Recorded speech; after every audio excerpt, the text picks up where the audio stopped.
à celles et ceux d'entre vous qui ont eu le bon goût de mettre un peu de rouge dans leur habit avant de venir ici.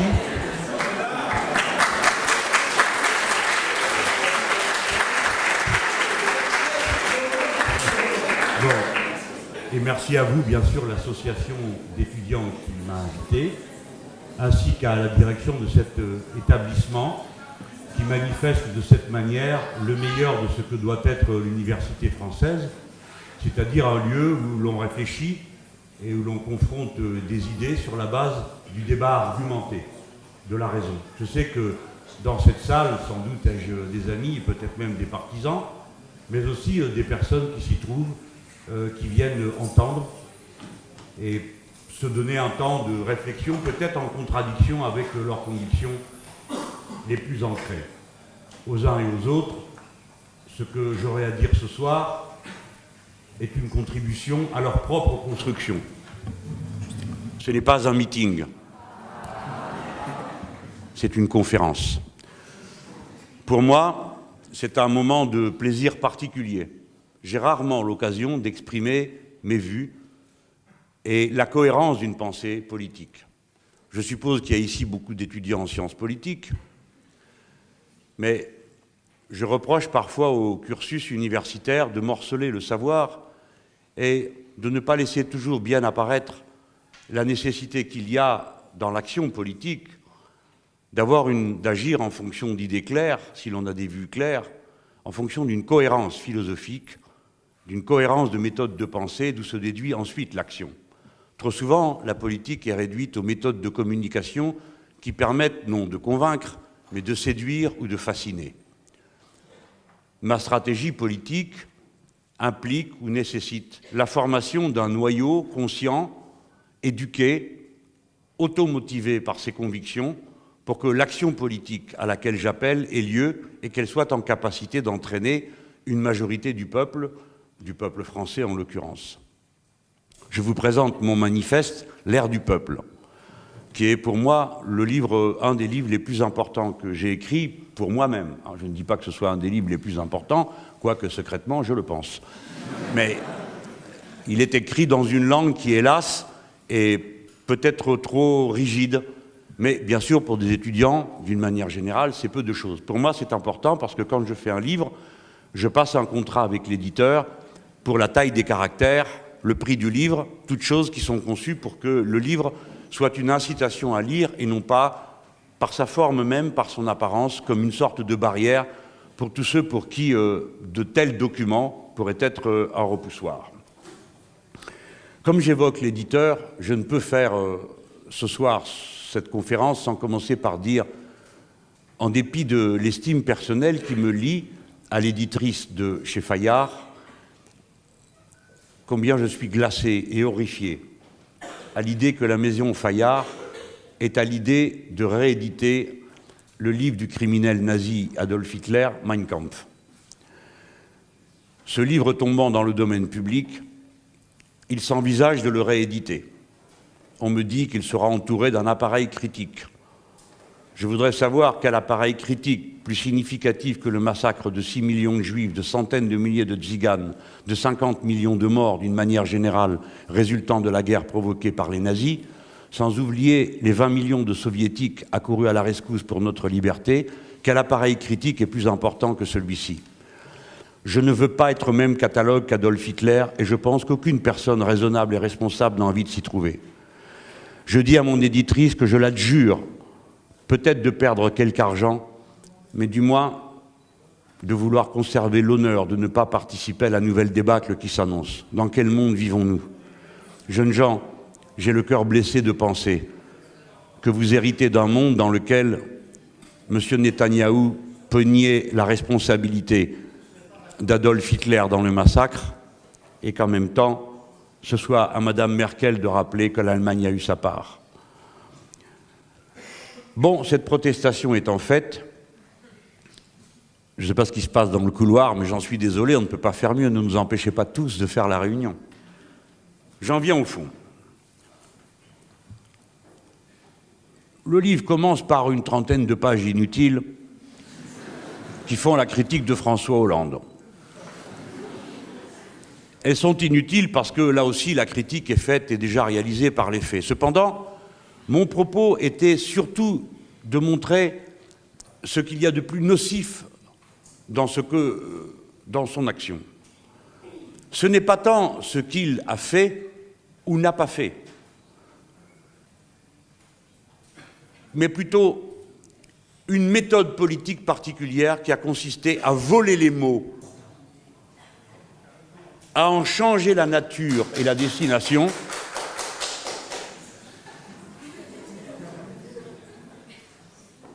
qu'est-ce qui se passe?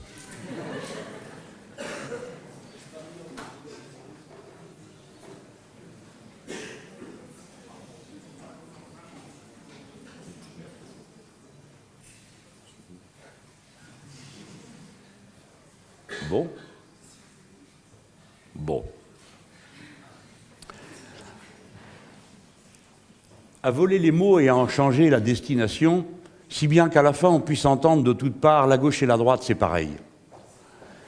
Nous avons besoin des mots pour désigner les choses, car désigner les choses correctement, c'est commencer à pouvoir les maîtriser, les dominer, se rendre maître d'elles et à partir de là, se rendre maître de soi. Si on appelle politique de gauche une politique de l'offre, alors plus rien n'a de sens. Qu'est-ce qu'une politique de gauche? La politique de gauche a toujours été la politique de la demande. Et depuis que le monde est monde, l'économie de base des êtres humains est une politique de la demande. C'est parce qu'on a soif qu'on va chercher de l'eau. Et si on veut en garder un peu pour la soif suivante, il faut inventer le récipient dans lequel le mettre. La politique de l'offre est une invention particulière de la société de la production de masse et du productivisme de notre époque, j'y reviendrai dans un instant. La politique de la demande, par des besoins humains, elle cherche d'abord à les régler. C'est un exemple que je donne. Pourquoi la falsification des mots nous nuit tant? D'abord parce qu'elle vous empêche de penser. La meilleure manière de penser, c'est de penser avec des mots. Sinon, c'est une agitation neuronale, électromagnétique.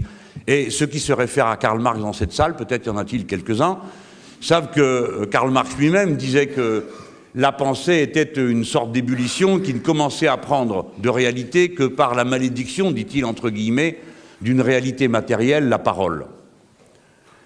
Et moi, je m'inquiétais de dire, au moment où tant de choses ont changé, si nous ne disposons pas des mots dont nous étions les héritiers pour montrer en quoi ce qu'ils désignent a changé, alors nous serons dans la plus grande difficulté pour nommer les choses. Et j'ai fait commencer mon livre par une petite remarque, quelques phrases que j'ai empruntées à 100 ans de solitude de Garcia Marquez. Vous avez lu 100 ans de solitude? Qui est-ce qui a lu 100 ans de solitude? Bon, ben c'est déjà ça. Bon, ça ne vous dira rien, alors les autres. Lisez 100 ans de solitude, vous ne serez plus les mêmes en sortant du livre. Ça raconte 100 ans de solitude, et au début du livre, le colonel Aureliano Buendia, que l'on va fusiller, ce qui est, paraît-il, une circonstance à la faveur desquelles toutes sortes de pensées viennent à l'esprit, s'aperçoit qu'il réfléchit et il se dit « Mais moi, je suis arrivé ici à un moment où le monde était si récent que beaucoup de choses n'avaient pas encore de nom. Et pour les mentionner, il fallait les montrer du doigt. J'ai à vous montrer du doigt des choses radicalement neuves, dont la nouveauté réorganise totalement l'espace politique.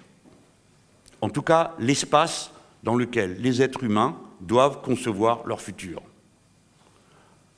Ces choses radicalement nouvelles, vous les avez sous les yeux.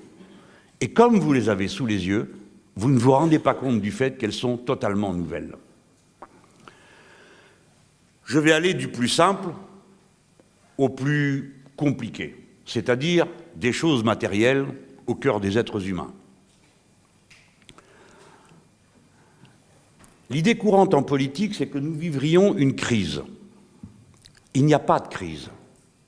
Le mot « crise » désigne un moment passager au cours duquel l'ordre des choses se dérègle avant que, par des remèdes, on ne revienne à la situation antérieure. Voilà ce qu'est une crise. Jamais on ne reviendra à la situation antérieure. Jamais. Plus jamais. Ce à quoi nous avons affaire n'est pas une crise, mais une bifurcation du cours de l'histoire. Le mot bifurcation remplace dans mon vocabulaire d'une manière usuelle le mot crise et souvent le mot révolution. Qu'est-ce qu'une bifurcation? Je vais en donner une image quasi caricaturale, assez caricaturale, mais qui permet de bien comprendre.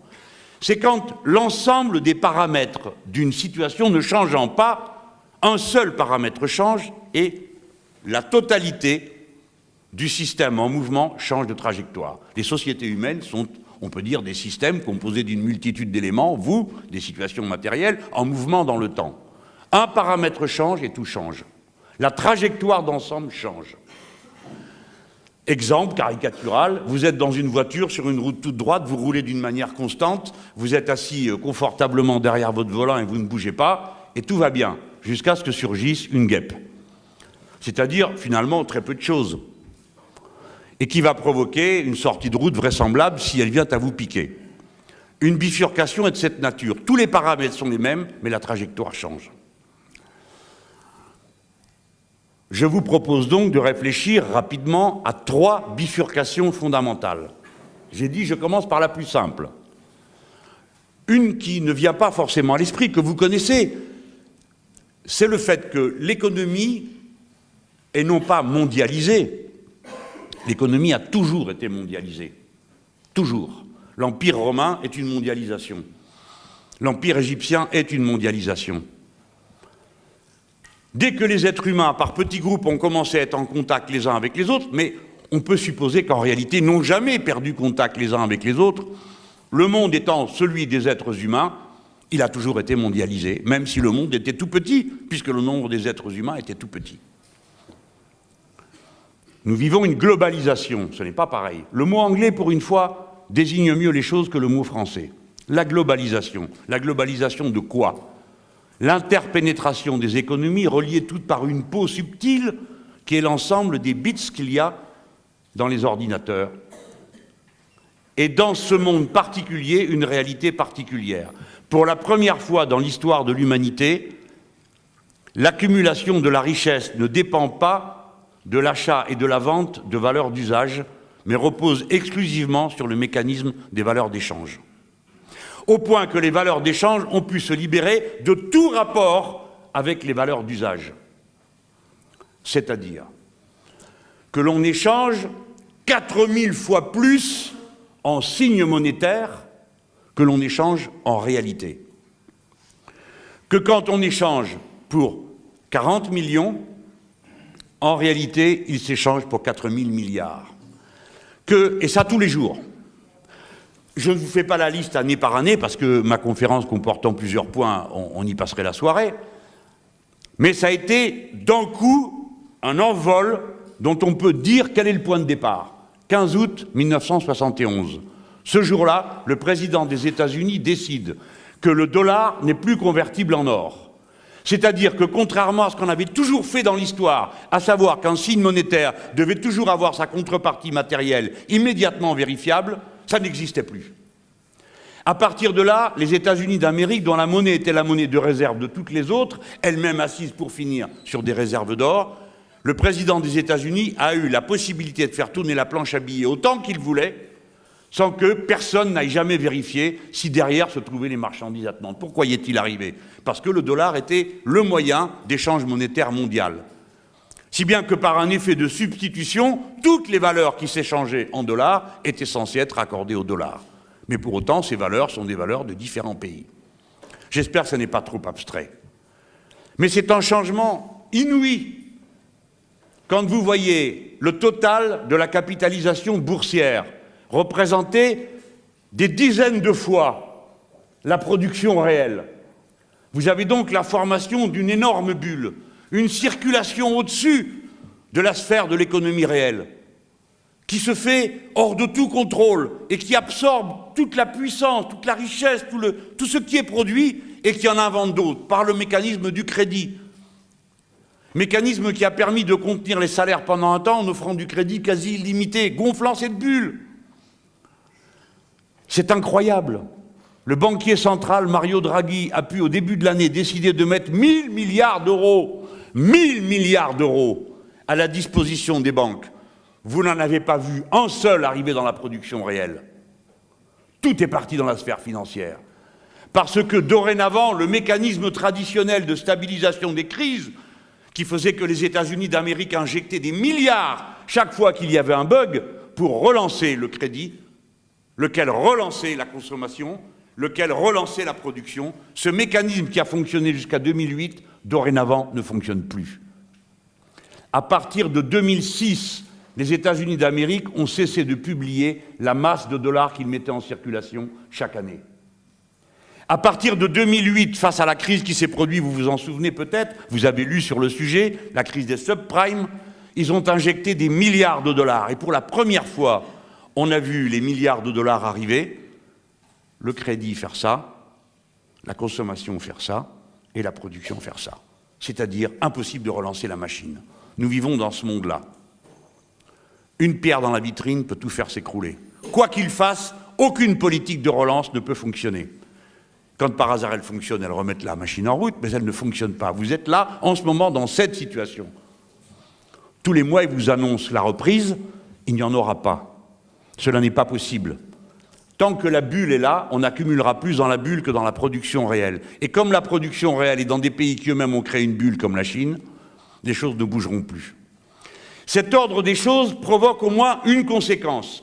Un renversement de l'ordre géopolitique est à l'ordre du jour. Si les États-Unis d'Amérique perdent la première place géopolitique, l'instant d'après, la première place, comment la perdrait-il? C'est si le dollar cesse d'être la monnaie de circulation et d'échange mondial. S'ils perdent cette première place, ils n'iront pas à la deuxième place derrière les Chinois qui produisent les premiers dans le monde. Ils iront à la 60e, à la 70e place, parce que tout d'un coup explosera une hyperinflation quand on essaiera de mettre en harmonie la masse monétaire en circulation avec celle des marchandises disponibles. Voilà pourquoi les États-Unis d'Amérique sont une puissance dangereuse et menaçante, parce que c'est leur propre existence qui est en cause. Et il ne peut survivre qu'à la condition de la prééminence, s'ils veulent s'éviter le désastre d'une hyperinflation. Deuxième bifurcation, celle-là, vous la connaissez tous. C'est celle qui est en train de se produire dans l'écosystème compatible avec la vie humaine. Je suis éco-socialiste, vous le savez, ce n'est pas la peine que j'aille au bout de ma conférence pour vous le dire. Et vous comprenez que lorsqu'on regarde l'écosystème compatible avec la vie humaine et qu'on prétend le défendre, on ne défend pas la nature en général. On n'essentialise pas la nature. À plus forte raison, ne la divinise-t-on pas? Il n'y a pas la mère nature. Les êtres humains pourraient tous disparaître. Des tempêtes incroyables, dévaster la surface de la planète, l'eau monter et recouvrir je ne sais combien de terres aujourd'hui immergées. Qu'est-ce que ça changerait? Rien. Il n'y aurait plus d'êtres humains, la belle affaire. Il n'y a plus de diplodocus. La Terre roulerait dans l'espace infini avec peut-être peuplée de cafards, de fourmis et de quelques personnes que nous connaissons tous, sont increvables. Et c'est tout. Donc ce n'est pas la nature que nous défendons. Nous défendons l'écosystème, l'ensemble des conditions qui rendent la vie humaine possible, qui inclut la nature telle que nous la connaissons aujourd'hui. Une bifurcation est commencée. Sous vos yeux, la question se discute. Quoi qu'il arrive, la mer monte, parce que la température augmente. La température qui augmente et la mer qui monte détraquent le climat, le dérègle. Ce dérèglement n'est pas linéaire, il est stochastique, c'est-à-dire qu'il passe par des phases d'accélération, des paliers et des accélérations. Le réchauffement climatique fait fondre les glaces qui fondent augmentent la masse d'eau dans la mer d'eau dans la mer pèse sur la glace qui est au fond, laquelle craque et remonte. Et elle libère des quantités incroyables de méthane qui aggravent l'effet de serre. Et lorsque cet effet de serre est aggravé, on passe à la deuxième phase, où recommence le cycle. Et à la fin, qu'est-ce qui se passe? Ainsi qu'en cours de route, il pleut. Il pleut beaucoup. Tant qu'il fait chaud. Et puis tout d'un coup, il fait très froid. Il y a une conférence qui est convoquée au mois de novembre et de décembre. Il est du devoir de tout responsable politique de prendre une mine grave et d'espérer que les choses se passent bien. Je ne vais pas vous raconter d'histoire, ce n'est pas possible. Il y a une contradiction absolue entre la nature du système productif actuel et les objectifs que prétend s'afficher l'humanité. Ce n'est pas une affaire de perversité des décideurs, c'est qu'il leur est impossible, compte tenu des régimes économiques qu'ils promeuvent, de faire autre chose que ce qu'ils font. Si l'on pense que c'est le marché, la concurrence libre et non faussée, La politique de l'offre, chacun produit ce qu'il veut, comme il veut, quand il veut, à la quantité qu'il veut, du moment que c'est pas cher, alors on ne peut rien faire d'autre que de détraquer ce qui reste encore maîtrisable. À 2 degrés d'augmentation de la température de la Terre, la mer monte de toute façon d'au moins 1,40 m d'ici à 2050. Au-delà de 2, nous allons plus loin.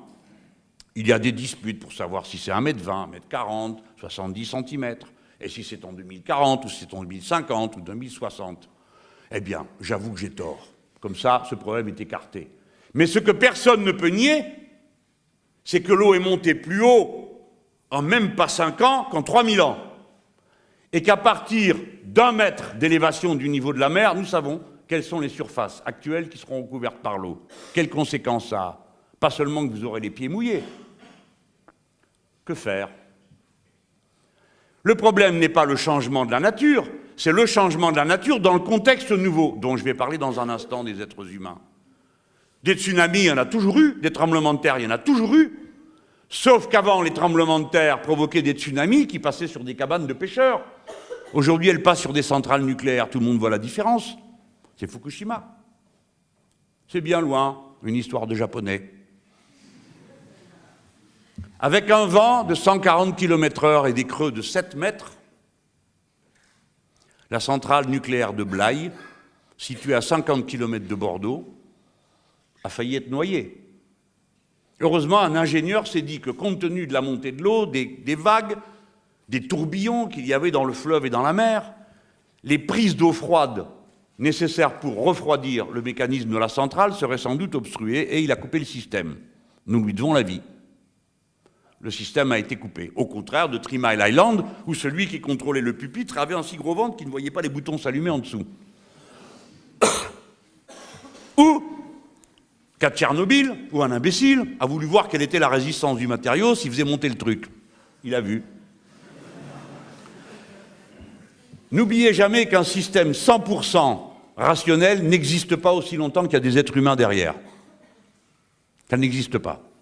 Vous voyez, des fois ça produit le meilleur, des fois ça produit le pire. Mais ce qui est certain, c'est que 7 mètres de creux, 140 km égale noyade. Si 1,20 m, la centrale de Blaye est noyée, c'est une centrale nucléaire. Qu'est-ce qu'on fait? 2 attitudes possibles, chacun pour soi, et de la prévision intellectuelle. Investissez dans les compagnies de déménagement.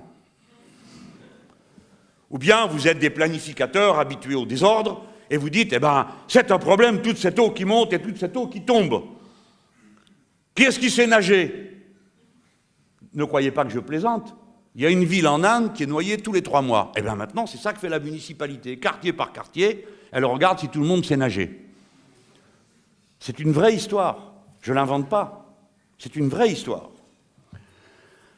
En tout cas, ce que vous voyez, c'est que la conséquence de cette situation, que je décris bien sûr dans son extrême catastrophique, mais vous en connaissez toutes les étapes intermédiaires, le retour du courant El Niño va provoquer une aggravation des changements atmosphériques que l'on connaît, dans des zones dont on sait d'avance où elles sont.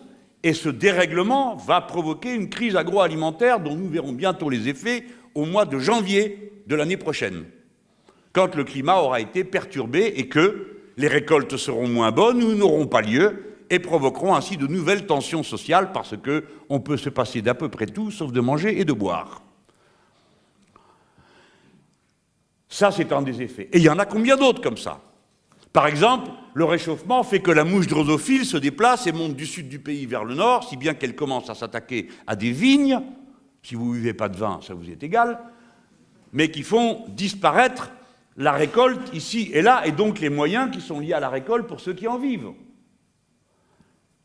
Par conséquent, il est impossible de considérer que le changement climatique et le dérèglement climatique est une question à côté, un chapitre à l'intérieur du programme, questions environnementales.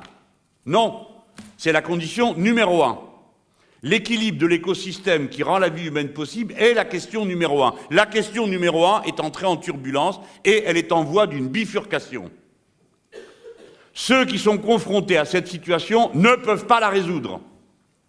Parce que pour la résoudre, il faudrait premièrement prendre des décisions qui s'imposent à tous. Or, le modèle libéral, c'est que la régulation est un obstacle au fonctionnement de l'économie. Seule la liberté la plus extrême permet, au fond, à la main invisible, de réaliser l'équilibre. Deuxièmement, dans une situation où l'économie est financiarisée, vous devez choisir entre l'investissement qui va vous permettre de changer les process de production pour les faire correspondre à des exigences compatibles avec l'écosystème, ou bien rémunérer vos actionnaires. Que voit-on? Que la rémunération des actionnaires est supérieure à l'investissement dans tous les pays développés. Nettement supérieure. Et dans notre pays, comme dans les autres. Cela résulte encore une fois de la logique du système lui-même. Il n'y a aucune perversité. Celui qui est payé, c'est son métier de faire le trader ou de faire celui qui fait vivre des fonds de pension ou des comptes, c'est son travail d'optimiser, comme ils disent, le résultat. Et vous obtenez des taux de rendement qui sont exigés comme on n'avait jamais vu auparavant. Lorsque j'étais un jeune homme de votre âge, 3-4% de taux de profit étaient considérés comme une spoliation barbare des droits des travailleurs. On était à l'époque dans la proportion 70% de la richesse produite répartie en salaire et 30% pour le capital. Aujourd'hui, nous sommes à 60-40. Dans les ex-pays de l'Est, nous sommes à 50-50. C'est du jamais vu. 50% de la totalité de la richesse produite distribuée à quelques personnes et le reste à tous les autres. Ça vous donne le 99 pour 1. 85% de la richesse totale concentrée dans quelques mains. Etc., etc. Quand ce déséquilibre, qui peut vous paraître choquant sur le plan moral ou sur le plan social, a une conséquence écologique fondamentale. Il y a un rapport entre l'extrême richesse et le dérèglement climatique. Il y a un rapport entre l'extrême richesse et l'extrême pauvreté. Je vous le dis parce qu'il m'arrive des fois qu'on me dise « Mais monsieur Mélenchon, tout de même, vous n'allez pas nous dire que s'il y a des pauvres, c'est de la faute des riches. » Et les gens ont l'air de découvrir. Et je leur dis « Ben si. Pour qu'ils puissent être aussi riches, il faut qu'aient sauté toutes les cloisons qui permettaient que ça leur vienne dans leurs mains. Jusqu'à une situation qui est humainement, culturellement absurde, comme l'a dit Bernie Sanders. Pourquoi celui qui a 1 milliard en voudra un deuxième? Pourquoi faire? Pourquoi faire? Qu'est-ce qu'un être humain qui veut s'enrichir au point d'avoir de quoi satisfaire des besoins 400 fois supérieurs à celui du voisin? Qu'est-ce qu'un être humain qui a des besoins 400 fois supérieurs à celui du voisin? Un handicapé très grave qui a besoin d'aide et de secours? Non! Une poignée de gens qui eux-mêmes ne savent même plus quoi faire de tout ça, ni même combien ils en ont. Vous le savez bien. Bon, ça c'est la deuxième bifurcation. Et maintenant, j'en viens à la troisième, ces choses nouvelles. C'est la condition humaine elle-même. Le cycle solaire, ça marche quand vous êtes une société agricole. Bon, vous connaissez l'exemple, peut-être que vous m'avez entendu le développer. Pharaon va faire se lever l'étoile de Sirius tous les ans. Et grâce à son action magique, l'étoile de Sirius se lève, du coup, la crue a lieu, du coup, le Nil déborde, du coup, les alluvions fécondent la terre, augmentent les surfaces et passent les agents du fisc qui viennent mesurer. Et c'est comme ça qu'on invente les maths, avec le fisc, et on dit aux gens ce qu'ils vont devoir payer après. L'ordre cosmogonique, l'ordre politique, l'ordre social sont en harmonie l'un avec l'autre parce que mis au même rythme, soumis au même rythme. Et donc je me suis aperçu qu'il y avait un rythme interne qui permettait de rendre compte d'un grand mystère. Comment se fait-il que le calendrier, que j'ai perdu, oui, il est perdu. Non, le voilà, habilement caché. Que le calendrier de l'histoire de l'humanité soit ce qu'il est. Regardez bien, écoutez, c'est dans le bouquin aussi. 1er janvier, naissance du premier être humain. Le jour même, il invente les premiers outils, forcément. 1er janvier, eh bien, vous devez attendre fin octobre, janvier, février, mars, avril, mai, juin, juillet, août, septembre. Août, c'est un bon mois, c'est mon anniversaire. Octobre. Fin octobre, on invente le feu. 13 décembre, les premiers rites funéraires. 28 décembre, la grotte de Lascaux est peinte.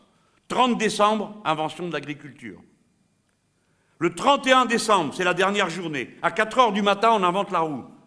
À 22h05, quand même toute la journée, Christophe Colomb découvre l'Amérique. À 22h50, première machine à vapeur. Et la dernière heure, en 23h10, la Révolution française. 23h46, première centrale nucléaire. 23h58, premier smart téléphone. Comment expliquer ça? Quel est le facteur à l'œuvre? Est-ce qu'on est devenu de plus en plus intelligent? Oui, de plus en plus sachant, car la communauté humaine et chaque individu procède par un processus de culture cumulative. Faites-vous expliquer ça? Ce soir, je ne peux pas. Ainsi que de désir mimétique, ça vous comprenez mieux. Ça veut dire je veux ce que l'autre veut, parce que sans doute que ça doit être bon, la preuve c'est qu'il le veut. Qui fait que la communauté humaine procède par apprentissage. Mais de tout ça, ce qu'il faut retenir, qu'est-ce qui s'est passé à mesure? Le fait, c'est le nombre. Chaque fois que l'humanité double en nombre, pour répondre aux nécessités résultant du doublement, quel que soit le temps que ça prend, pour doubler, pour passer de 10 à 20 et ainsi de suite, quel que soit le temps que ça prend, quel que soit le nombre de ceux qui meurent avant que le doublement soit fait, tout simplement parce qu'il n'y avait pas assez à manger pour tout le monde, de toute façon, le nombre oblige à une prédation supplémentaire sur la nature. Pour simplifier, si vous commencez par faire de la cueillette, vous voyez bien qu'à 3 ou à 4, ça peut aller, il n'y a pas besoin d'aller trop loin. Mais à 10 et à 20, il faut aller de plus en plus loin, puis il faut changer d'endroit, sans arrêt, jusqu'à ce que quelqu'un trouve l'agriculture. Et du moment où vous trouvez l'agriculture, vous arrêtez de vous déplacer, donc vous diminuez les risques, vous augmentez la quantité de nourriture disponible, donc vous améliorez la qualité et la viabilité des êtres humains qui naissent. Le nombre est le moteur de l'histoire. L'histoire est l'histoire des fluctuations du nombre. Ah, comment fais-je cohabiter ce que je viens de dire avec le fait que j'appartiens à l'école du matérialisme historique et donc du marxisme qui lui affirme que l'histoire est l'histoire de la lutte de classe? Eh bien oui, c'est l'histoire de la lutte de classe, mais la lutte de classe est une conséquence du nombre, parce que pour qu'il y ait des classes, il faut qu'il y ait une accumulation. Pour qu'il y ait une accumulation, il faut qu'il y ait du nombre. Ça n'est donc pas incompatible, c'est un point de vue qui élargit la compréhension. Donc, chaque fois que vous êtes confronté à un problème politique, pensez aussi à la question du nombre. Par exemple, si vous voulez comprendre ce qui se passe entre les Français et les Allemands depuis bientôt un siècle et demi, référez-vous à chaque fois au nombre des uns et des autres, qui décline, qui croît, qui est plus nombreux, qui est moins nombreux. Beaucoup des rivalités et des rapports de force se résolvent par les questions du nombre. Mais je ne veux pas le mettre que sur ce plan-là. Le nombre, c'est l'occupation croissante de l'espace. Plus on est nombreux, plus il faut s'étendre. On peut s'empiler aussi, mais surtout on s'étend. Si bien que progressivement, les troupes humaines, petites hordes, finissent par occuper toute la surface de la Terre. Et puis, que s'est-il passé sous nos yeux? Pas sous les vôtres, sous les miens. En 1951, outre l'événement extrêmement intéressant de ma propre naissance, et prometteur, il y avait 2,5 milliards d'êtres humains sur Terre. Il avait fallu 200 000 ans pour atteindre le premier milliard, et même pas 100 ans pour passer aux 3 milliards. Et de ce moment à maintenant, 7 milliards, et nous serons tantôt 9 et bientôt 12. Peut-être avant la fin de ce siècle. Mais quand bien même 9, ça veut dire une explosion du nombre. Et ça n'aurait pas de conséquences. Non, il ne s'est rien passé de particulier. Si, je viens de vous lire la liste là. On pourrait continuer sur les 10, sur les 15, sur les 3, sur les 4 dernières années. Bouleversement complet de la façon avec laquelle les gens sont en relation les uns avec les autres. Le nombre a modifié la condition humaine et déjà il a modifié une condition géopolitique. Les êtres humains étant si nombreux, 75% d'entre eux sont concentrés au même endroit. Où? À la frontière du monde. Où est la frontière du monde? La côte. 75% de l'humanité est au bord de la mer. Et 70% du territoire de la planète est composé d'eau. Que va-t-il se passer? C'est inéluctable. Nous allons entrer en mer pour occuper l'espace et y prendre tout ce qui se trouve, comme nous l'avons fait sur Terre. Cette opération est commencée. N'importe comment, à la libérale, chacun y va comme il sent, et tout le monde balance ses ordures dedans. Des continents entiers de plastique qui flottent. Ceux-là vont faire des trous pour sortir du pétrole sans se demander ce qui se passe si jamais le tuyau saute. D'autres vont faire ceci, d'autres vont faire cela. Dégueulasser tout, piller tout, vider tout. Comme ça ne se voit pas, Et pourtant, il se produit un phénomène. Je vous donne que celui-ci pour que vous soyez attentifs à la nouveauté. Tout à l'heure, quand je vous ai dit, on est passé de la cueillette à l'agriculture, vous étiez tous d'accord pour dire, ah oui, tiens, ben oui, ça change en effet, à cause de l'agriculture, à cause du nombre, etc. Il s'est produit la même chose. Quand? En 2003. Il s'est produit un événement de la même dimension. Pour la première fois, on a consommé plus de poissons d'élevage que de poissons pêchés. C'est-à-dire que là aussi, on est passé de la cueillette à l'agriculture en mer. C'est un exemple. Mais si vous avez 75% des gens installés au bord d'un endroit où le niveau de la mer va monter et en occuper, vous êtes certain que la quasi-totalité de l'humanité est confrontée au problème de la montée des eaux et tout ce qui va avec. Et donc de la réponse politique que les sociétés vont apporter à cette situation nouvelle. Politique. Personne ne pourra échapper au choix, chacun pour soi ou tous ensemble. Personne.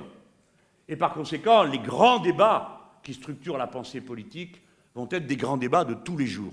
On va en parler quand j'en serai à la révolution citoyenne. Maintenant, ce changement de l'identité humaine. Je vais vous donner une ou deux indications pour que vous y pensiez ensuite. Je vous ai dit 7 milliards d'êtres humains. Donc, dans une vie d'être humain, et moi je ne suis pas encore mort, la population a triplé. Qu'est-ce que c'est que cette population? Elle est incroyablement et nécessairement jeune. Plus de la moitié de l'humanité a moins de 25 ans. 26% de l'humanité a moins de 15 ans. Bonne nouvelle, ce n'est pas le sujet. Le sujet, c'est que nous sommes une espèce d'apprentissage. Les petits humains, même les plus petits, jouent à apprendre aux autres. Sous l'empire du désir mimétique, ils veulent ce que veut l'autre. Et l'apprentissage se construit comme ça. Et la culture cumulative se fait comme ça. L'être humain né, il n'a pas grand-chose en tête, et puis il accumule des sensations, et puis elles se mettent en ordre, et puis une pensée se construit, et puis on lui parle, alors les mots lui permettent d'organiser les choses, etc., etc. La construction d'un être humain est le résultat d'une culture cumulative. À plus forte raison, la société tout entière. Mais encore faut-il que la transmission puisse se faire. Si vous avez un nombre aussi important de personnes, il faut penser que la première tâche humaine est la transmission du savoir. D'où, soit dit par parenthèse, la question centrale de la place de l'éducation dans nos sociétés et de la priorité absolue à y consacrer les meilleurs moyens et l'essentiel. Pourquoi? Parce que vous sortez d'une société où l'apprentissage se faisait par la tradition. Bon, pas vous, vous n'avez pas connu ça. Ou un peu, peut-être encore. Vous êtes quand même conditionné par votre éducation, parfois pour le meilleur, des fois pour le pire, mais enfin, le plus souvent aussi pour le meilleur. Ça, ce sont les transmissions des usages, mais après, des objets. Essayez de faire marcher un smartphone en faisant tourner le cadran. Vous comprenez? Les objets changeant sans arrêt. La société humaine est en proie à la transe du futur.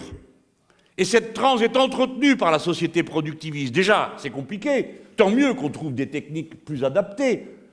Mais la politique de l'offre, ça consiste à proposer sans cesse des choses, y compris des choses dont vous n'avez pas besoin, qui vont sans cesse révolutionner les usages. Tant mieux dans certains cas, mais dans d'autres, pourquoi faire? Si bien que, si vous vous référez à la tradition, vous vous condamnez. Vous êtes obligé de penser le futur et de vous y inscrire, et d'être dans cette transe. Notre société est de cette manière, en quelque sorte, préparée en permanence par les frustrations qui y sont créées, par le mécanisme de la publicité, à se tendre vers un au-delà de soi-même. Ça a une très grande importance sur la définition des catégories sociales. Beaucoup d'entre vous sont des enfants de la classe moyenne. La classe moyenne, ça n'existe pas, c'est une classe idéologique. Pour prendre un exemple extrême, dans tous les pays où nos amis ont tiré de l'extrême pauvreté et de la pauvreté des masses considérables de personnes, celles-ci se sont senties classe moyenne. Ni comme les riches, dont les consommations scandaleuses et indécentes sont choquantes pour tout le monde, ni comme les pauvres, qui quand même pourraient faire un effort. C'est la classe moyenne. La classe moyenne a beaucoup d'ambition individuelle et peu d'ambition sociale. Ce n'est pas un reproche que je lui fais, c'est une observation de tous les sociologues. Et cette classe s'auto-définit par quoi? Ses consommations. Ce sont donc les consommations, et certaines ostentatoires, qui lui permettent de s'afficher et d'être identifié par le regard de l'autre comme classe moyenne, c'est-à-dire ni très riche, ni insolemment pauvre. Ce mécanisme-là, qui est lié au productivisme, qui est lié au système publicitaire, qui est lié au système de la frustration, nous pose une question stratégique fondamentale dans les tâches de la révolution citoyenne. En attendant, elle nous montre au moins un mécanisme. Je viens de vous dire un monde jeune. J'ajoute, un monde où l'on vit plus longtemps.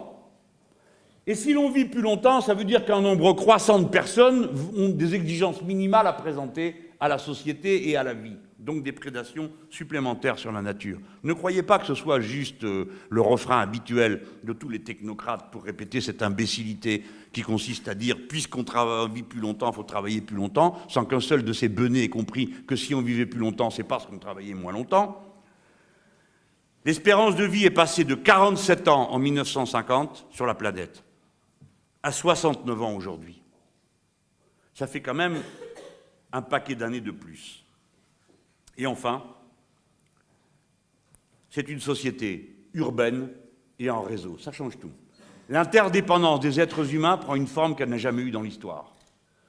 Tous les êtres humains ont toujours dépendu des autres pour survivre. Dans la horde, dans la tribu, dans le clan. Mais là, vous ne dépendez pas des autres pour survivre. Heureusement pour vous, heureusement pour moi. Nous dépendons du système pour survivre. Ça change tout. Nous sommes des homo, pas au sens urbanus, pas au sens de masculin, êtres humains urbanisés. La population du monde est urbanisée comme elle ne l'a jamais été auparavant dans son histoire. En 1950, 30% de la population vivait en ville. Aujourd'hui, à l'échelle de la planète, c'est 60%. Dans nos pays, c'est 85%. Ça veut dire que le moindre acte, y compris le plus intime, dépend d'un immense rouage social qui fait appel à des systèmes et pas seulement à des personnes. Et ce phénomène qui va vous rendre plus dépendant que jamais, par exemple, d'un réseau électrique, par exemple, d'un réseau d'eau potable, par exemple, d'une route qui existe ou n'existe pas, va vous rendre multidépendant. Eh bien, tout le monde sait ce que ça veut dire. Vous avez tous des identifiants et des mots de passe que vous oubliez tous, comme moi, et vous en avez une pleine page. Mais vous êtes singulier. Plus vous êtes dépendant d'un système global, plus vous êtes globalisé, plus vous êtes singulier. C'est donc le monde, le nombre qui crée la singularité, alors que l'intuition suggère que le nombre dilue la singularité et l'individualité. Ce n'est pas vrai, c'est l'inverse. C'est parce que vous dépendez de plusieurs sources de moyens de régler vos besoins que vous êtes singulier. Et que vous le savez, parce qu'il n'y a que moi qui connais mes identifiants et mes codes secrets, pour prendre cet exemple caricatural. Mais mon numéro de sécurité sociale, dont je dépends pour plein de choses, etc., etc., mon numéro de contrat EDF, auquel j'ai rien compris, puisque maintenant il y a de la concurrence, etc., etc., etc. La dialectique du nombre et du singulier est arrivée à des formes paroxystiques qui changent la condition humaine. Bon, quand je dis ça, on croit que je décris des grands phénomènes, peut-être assez extérieurs. Bon, je viens au plus intime pour que vous compreniez quelles sont les questions nouvelles que l'humanité à laquelle elle doit répondre, à laquelle elle n'a jamais eu à réfléchir jusque-là. Je vous donnerai un exemple, c'est lorsque l'être en tant qu'être de chair, conditionné, je n'ai que deux yeux et je n'en ai pas derrière moi, donc je ne sais pas ce qui va se passer derrière. Encore que bientôt je le saurai grâce à des lunettes Google qui me signaleront ce qu'il y a derrière, dehors, dedans, à côté, et ainsi de suite. Mais, en quelque sorte, une limite physique cessera d'être une limite intellectuelle. Il y a un moment que c'est fait. La limite physique de la vie humaine et la dépendance à la tradition orale a été vaincue par l'alphabétisation. Tiens, l'alphabétisation. C'est 70% de la population mondiale qui est alphabétisée. C'était même pas 30% dans les années 50. Une limite, une aptitude biologique cesse d'être un destin social. Les femmes le savent. La contraception qui permet de maîtriser le moment où les enfants naissent, de choisir, ce qui n'est pas d'ailleurs le plus simple à faire, modifie complètement la condition, la vie, le déroulement de la vie d'une femme. On voit bien sur cet exemple qu'une aptitude biologique cesse d'être un destin social. Tout le monde comprend ça. 60% des femmes du monde ont recours à un système de contraception. Ça veut dire qu'il y en a 40% qui n'y ont pas accès. 60%. En 1950, 10%. 10%. Et maintenant, 60%. Ça change tout. Eh bien, vous allez y réfléchir, mais vous voyez bien que ça change la condition humaine. Dites-vous qu'une autre question va nous être posée bientôt. Puisqu'on vit plus longtemps, puisqu'on a la possibilité progressive de remplacer un nombre croissant d'organes par des organes artificiels ou par des moyens de toutes sortes qui rendent possible ce que certains, par anticipation et science-fiction, ont parlé de transhumanisation. Mais enfin, on en remplace des choses. Peut-être avez-vous un grand-père ou un arrière-grand-père dont on a changé les 2 cols de fémur. Ça n'existait pas, ça, avant. Les gens allaient clopinant jusqu'à ne plus pouvoir vivre. Et maintenant, tchoc, un coup de scie, toc, un peu de céramique, et ubiquette. C'est reparti. Vous le savez comme moi. Voilà, j'ai encore des lunettes. D'ici quelques temps, je n'en aurai plus. Parce que je vais aller me faire fendre je ne sais quoi avec une machine, ce dont je suis mort de peur d'avance, mais après, j'aurai plus de lunettes, et comme ça fera que j'aurai pu aller chercher toute la journée. Une autre question va se poser à vous. Puisqu'on vit plus longtemps, puisqu'on peut changer des parts croissantes de notre organisme, qui va décider le moment où c'est fini? C'est une question. Je veux pouvoir décider moi. Moi-même pour moi. Pas l'imposer aux autres. C'est comme quand on parle de droit à l'avortement. On n'a jamais dit qu'on était pour l'avortement, on est pour le droit à l'avortement. Pas pareil. Eh bien, je revendique le droit de mourir dans la dignité quand j'ai décidé. Parce que l'aspiration humaine à l'émancipation, le mot émancipation vient du mot latin mancipium, qui est la main du père sur les enfants. On retire la main et tu es libre, tu décides, tu es émancipé. De toutes les contraintes qui pèsent sur nous, de notre condition intellectuelle qui nous limite dans nos savoirs et nous empêche de pouvoir accéder à telle ou telle action, de rapports sociaux des uns avec les autres, des contrats, de la loi, bref, l'émancipation, c'est ce processus dans lequel nous nous rendons maîtres de nous-mêmes. C'est comme ça qu'il faut le comprendre. Et c'est un ressort fondamental, non seulement de l'identité individuelle des êtres humains, mais de la société tout entière. Souvent, je le rappelle, la question numéro 1 que se posent les communautés humaines, c'est celle de la souveraineté. Je sais bien qu'il a été fait un tel usage du mot souveraineté pour le transformer en souverainisme, et de souverainisme à repli et je ne sais quoi, blablabla, et à la fin, ça veut dire on est borné. Pas du tout. L'anthropologue Maurice Godelier, je ne cesse de le répéter, explique que la première chose qui décrit une communauté politique humaine, c'est-à-dire ayant des règles communes, ça n'est pas la famille, contrairement à ce que suggère l'intuition. La première communauté humaine, c'est quand un groupe humain décide d'asseoir son autorité sur les membres qui le composent et sur le territoire qu'il occupe. Les membres qui les composent, tu feras ci, mais tu feras pas ça. C'est pas permis ici. T'es pas d'accord? Dégage. Dans les premières sociétés humaines, la pire des punitions, ce n'est pas la mise à mort, c'est le bannissement. Débrouille-toi tout seul. Donc, la souveraineté est un processus individuel, ça s'appelle l'émancipation personnelle. Puis ça devient un processus collectif, ça s'appelle l'émancipation collective. Et ça porte un nom, la souveraineté. La souveraineté sur soi, la souveraineté sur le territoire qu'on occupe, mais plus important que tout, sur le groupe humain qu'on constitue. Voilà comment la question de la démocratie va venir ensuite comme une réponse à cette manière d'instituer des lois légitimes parce que décidées par tous, elles s'appliquent donc à tous. Mais j'en reste là où j'étais. Modification de la condition humaine. Voilà donc le nouvel acteur de l'histoire, l'homo urbanus en réseau. Ces réseaux ont toujours été pour nous le moyen de l'émancipation.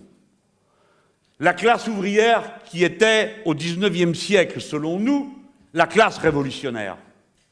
Elle l'était non seulement du fait des conditions matérielles particulières de la relation sociale de patron à employé. Qui faisait le travail en réalité? Eh bien, ceux qui le faisaient. Mais qui s'en appropriaient les biens? Ceux qui possédaient les moyens de production. On voyait la révolution et l'émancipation comme la domination du grand nombre sur lui-même en expulsant les parasites qui en prenaient leur part. Mais cette classe ouvrière, si l'on y réfléchit bien, qu'est-ce que c'était sinon déjà un groupe humain en réseau? Par comparaison aux paysans qui vivaient éparpillés dans la nature, en petits bourgs, se connaissant peu et en rivalité des uns avec les autres, tandis que les ouvriers, nivelés par leurs conditions communes et leur installation obligatoire aux alentours de l'usine, regroupés dans des habitats communs, vous avez tous entendu parler des corons, dont je vous prie de croire que ce n'est pas du tout un paradis, c'est un endroit de surveillance mutuelle. Eh bien, C'était donc un réseau. Ces réseaux sont dorénavant à l'échelle de l'humanité. Ce n'est pas rien. Ce n'est pas rien qu'il y ait 3 milliards d'individus connectés par Internet. Ce n'est pas rien que dans notre pays, il y ait 30 millions de personnes à Facebook, même si ça nous fait râler pour plein de raisons. Mais ça change tout. Le rapport entre nous, entre le virtuel et le concret est modifié. Le concret, c'est votre voisin de palier, vous ne le connaissez pas. Et d'ailleurs, si vous le croisez, vous lui dites bonjour et c'est tout pour qu'il vous foute la paix. Ne parlons pas de celui de l'étage du dessus, ni de ceux de l'étage du dessous. Ceux du dessus font du bruit et ceux du dessous ont les oreilles trop fragiles. Vous ne savez pas qui ils sont. Des fois, vous savez ce qu'ils vont manger, mais pas toujours. Mais par contre, vos amis de Facebook, le moyen d'échapper à leur anniversaire, le moyen de ne pas savoir toutes les étapes de la croissance de leur gamin, il n'y en a pas. Ceux-là sont plus concrets pour vous, alors qu'ils sont virtuels, que votre voisin qui est concret et qui est dans un voisinage tout à fait virtuel pour vous. Vous êtes unis à des millions de gens. Et donc, dans les processus collectifs d'appropriation des situations, le réseau a fonctionné à plein. Pour la première fois, on peut observer la révolution depuis un satellite.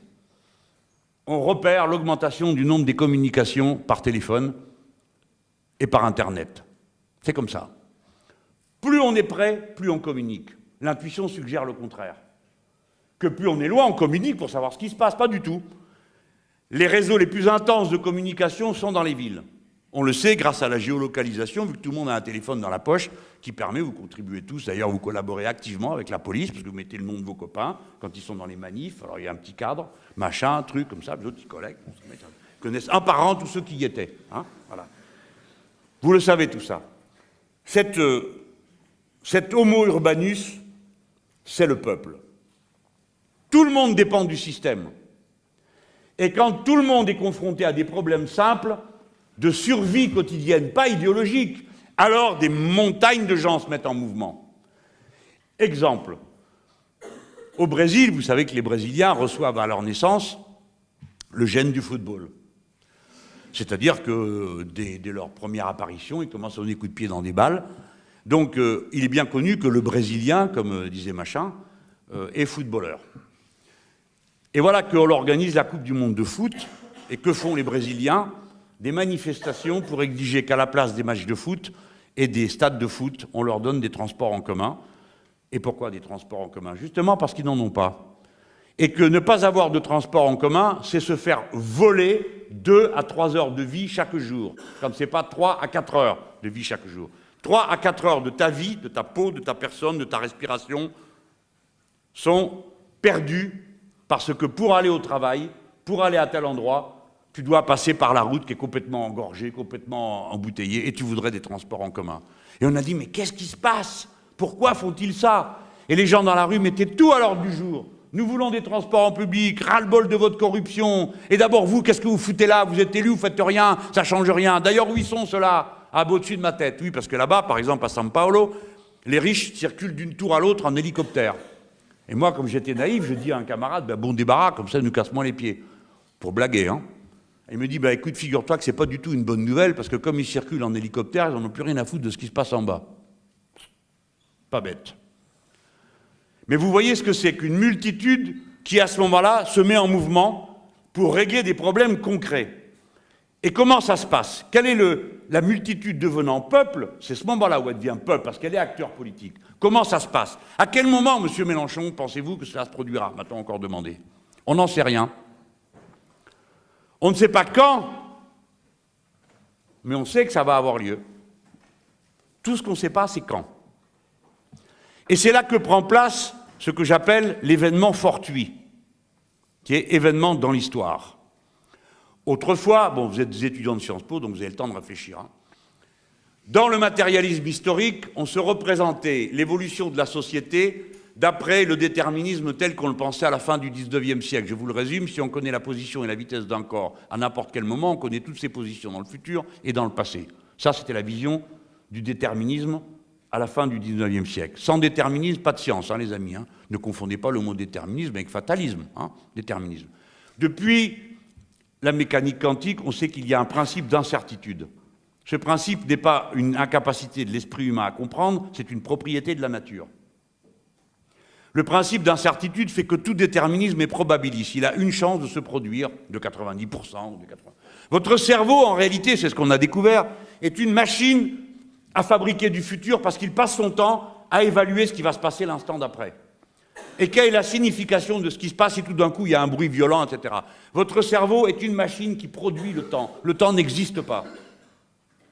Il existe des rythmes, des temporalités, et votre perception de ce que vous appelez le temps, qui se traduit par la montre, c'est juste la simultanéité des événements. Et votre cerveau la fabrique. Elle n'existe pas. Elle n'existe pas par elle-même. Le rythme de croissance d'un arbre et le vôtre, ça n'a pas de rapport, et ainsi de suite. OK? Donc une fois qu'on a compris ça, on comprend l'événement fortuit. À quoi peut tenir le principe d'incertitude? Bon, au monde, c'est une chose, c'est nous. C'est ce que nous allons faire. Ici, normalement, je vais terminer, vous allez me poser des questions, on va s'en aller, mais je pourrais décider de prendre ça, je mets un bon coup, il est mort. Principe d'incertitude. Bon, un moment de folie, je sais pas quoi, hein? Bon, c'est une image caricaturale. Bon, en tout cas, vous amusez pas à le faire.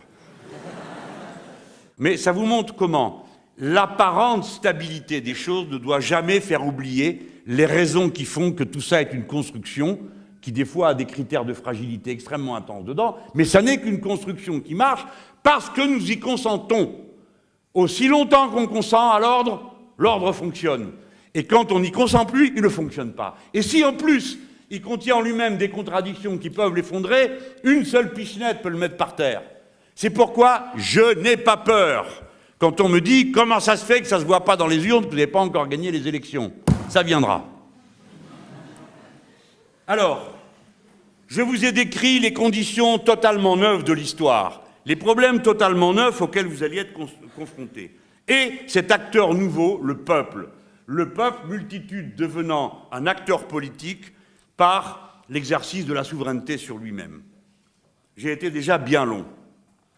Il me faut me résumer pour conclure. La thèse de l'ère du peuple, c'est ce que je viens de vous développer. Des conditions particulières, nouvelles de l'histoire de l'humanité, un acteur nouveau, le peuple. Des réseaux. Face aux problèmes que j'ai soulevés, deux logiciels politiques, pour parler avec le vocabulaire qui convient, sont définitivement morts. Le logiciel libéral, au sens économique du terme tel que nous le comprenons en Europe, et non pas libéral par référence à la pensée philosophique ou économique du siècle précédent. Qui va partir de l'idée que la politique de l'offre, l'abaissement des coûts salariaux, l'augmentation du crédit va permettre le rattrapage, blablabla, vous connaissez tout ça. Ça, c'est la porte ouverte du productivisme, c'est la publicité partout, c'est les besoins créés artificiellement, des prédations sans cesse sur la nature, en espérant que ça s'arrange tout seul. L'autre logique, c'est la logique qui n'a jamais existé en France, pour des raisons sur lesquelles je ne m'attarde pas compte tenu de l'heure, c'est la logique traditionnelle de la social-démocratie mondiale, qui était « nous allons corriger les inégalités que nous constatons dans la société par une répartition inégalitaire des fruits de la croissance. On va donner, d'après ce qu'on produira, plus aux uns qui ont le moins et moins aux autres qui ont le plus. » Double erreur. Première erreur stratégique, si vous ne touchez pas à l'accumulation déjà réalisée, ce n'est pas seulement à des comptes en banque que vous ne touchez pas, c'est que vous ne touchez pas à leur réseau, à leurs médias, à leur manière de dominer la société. Et en plus, vous leur donnez le droit, évidemment, d'être contre vous, parce que nous croyons la démocratie. Dans un instant, ça sera ma conclusion. Et l'autre raison pour laquelle c'est une erreur, c'est parce que l'idée qu'on va corriger les inégalités constatées dans une masse de 7 milliards d'habitants, et bientôt de 10, en partageant les fruits de la croissance inégalitairement, suppose une croissance infinie, ce qui est absolument incompatible avec les limites de l'écosystème. Par conséquent, quoi que l'on pense de ce courant de pensée et de ceux qui l'illustrent si pitoyablement aujourd'hui, quoi que l'on pense, quant au fond, cette affaire-là est terminée. C'est donc autre chose qu'il faut inventer. Je vous ai évoqué tout à l'heure, maintenant je viens à la stratégie révolutionnaire. Mais je dois d'abord vous dire le cadre. Qu'est-ce que l'écosocialisme? Que je considère comme étant la réponse à cette situation. L'autre logiciel, le nouveau logiciel. Premier, je vais vous formuler la doctrine en quelques minutes, même pas. Premièrement, il n'y a qu'un seul écosystème compatible avec la vie humaine. Donc, nous sommes tous semblables. Oui, ça n'a l'air de rien pour vous. Mais pendant un siècle et demi, on s'est pelé avec les autres. Nous, les progressistes, les gens des Lumières. Parce qu'ils nous disaient, ce que vous racontez, ça n'existe pas. Dans la nature, il n'y a pas d'égalité. Il y a des petits, des grands, des gros, des mecs, des hommes, des femmes, ce qui suffit déjà assez à signaler la différence et l'inégalité. Donc tout système politique basé sur l'idée de l'égalité entre les êtres humains sera toujours une violence contre la nature. Le fait que nous sommes tous dépendants du même écosystème, tous, prouve que nous sommes semblables et que donc l'intuition de l'esprit des Lumières est vérifiée objectivement. Et si donc nous dépendons tous du même écosystème, il y a donc une part de cet écosystème qui est bien commun, s'il ne l'est pas lui-même tout en entier. Il y a donc des biens communs. Les communistes ne se sont donc pas trompés. Il y a bien des biens communs qui doivent échapper au régime de l'appropriation individuelle, parce que ce régime est incompatible. Avec quoi? Avec le fait que si nous sommes tous semblables, si nous dépendons tous du même écosystème, alors il y a un intérêt général humain. Un intérêt général humain. Quand j'avais votre âge, quand quelqu'un disait intérêt général, il y en avait toujours un qui levait la main pour dire non, ça c'est l'intérêt du capital. Intérêt général, intérêt du capital. Pourquoi? Parce qu'on pensait que c'était une construction idéologique. Et bien sûr que c'est une construction idéologique, idéale, on va dire. Mais il y a un intérêt général humain. Comment va-t-on le trouver? On va essayer. Comment? Parce qu'on va en discuter. Et on doit en discuter nécessairement, contradictoirement. Je dis ça pour les vieux de la vieille, il y en a pas dans cette salle, mais enfin quand même, je parle quand même à eux aussi. La démocratie n'est pas une concession provisoire que nous faisons avant la société parfaite et où il n'y aura même plus besoin de règles d'organisation démocratique. Non, la démocratie est la condition nécessaire pour la détermination de l'intérêt général. Parce qu'il n'existe aucun moyen de le connaître autrement qu'en confrontant des arguments et en pouvant changer d'avis. Non seulement soi-même, mais dans la règle que l'on a posée. Autrement dit, nous avons besoin de lois qui ne soient pas des lois éternelles, mais des lois réversibles pour l'adapter à la perception que nous avons de l'intérêt général. Ça change complètement l'approche qu'on a de la pensée démocratique. Et qu'allons-nous décider? Pour pouvoir décider de cette manière, un, nous avons besoin de la démocratie, deux, nous avons une exigence par-dessus tout, c'est que le débat puisse être contradictoire, et si tout le monde est d'accord, c'est qu'il y a un problème. Toute situation où tout le monde est d'accord est suspecte. C'est le dissensus qui permet la démocratie, pas le consensus. Parce que le dissensus et la contradiction vous rendent maître de votre décision, et vous devrez opiner. Et 51 auront raison contre 49. Pas parce qu'ils ont raison, mais parce que nous acceptons la règle du jeu. Et 49 peut garder sa conviction. Voilà l'autre manière de regarder la démocratie comme un résultat de l'unicité de l'écosystème, commun à tous les êtres humains et de notre similitude. Mais évidemment, pour que cette délibération puisse avoir lieu valablement et contradictoirement, il ne peut pas y laisser la place aux arguments d'autorité. Ni la vérité révélée n'a rien à faire dans la discussion publique, même si elle est respectable pour soi-même. Un argument dont on ne peut pas discuter la valeur et le contredire n'est pas un argument.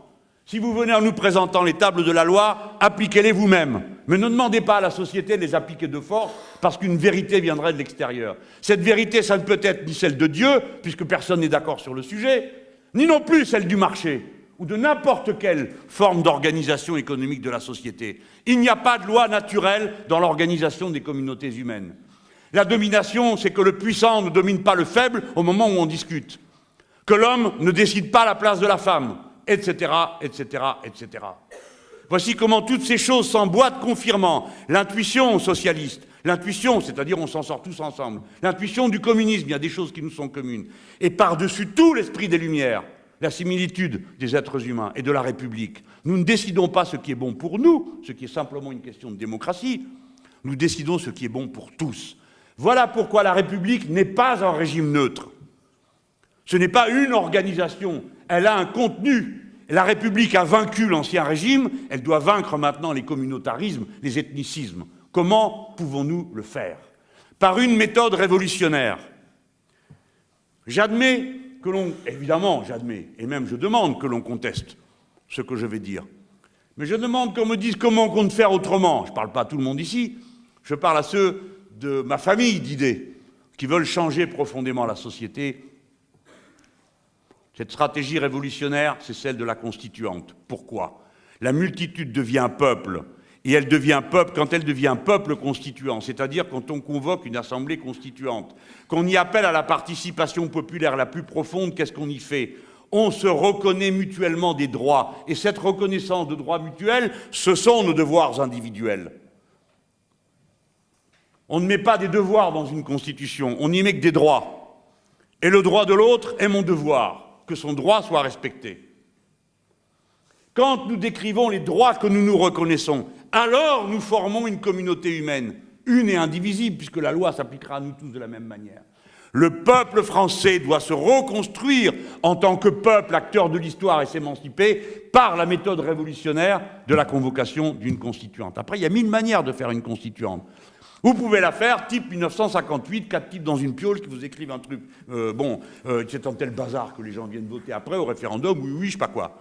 Ou bien vous avez une autre méthode qui consiste à appeler tout le monde à participer au processus constituant en élisant cette assemblée, mais surtout en impliquant le peuple. À Venezuela, on avait jusqu'à écrire les slogans, les articles de la Constitution sur les paquets de pâtes et les paquets de riz pour que les gens puissent en discuter à la maison le soir avec les gosses, parce que c'est le plus important, c'est d'en discuter ensemble.